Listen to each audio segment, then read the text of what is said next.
ស្មីដួងចានមានអ្នកហើយនឹកពុំមានខ្ញុំសូមផ្ដាំ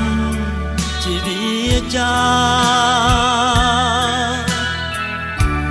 វាស្នេហាផ្ញើទៅស្រី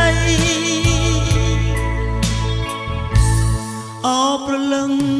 ផ្ដាំទៅអូពិតណាស់ស្ងួនញ៉ាសំដីបងកំព្រាហើយ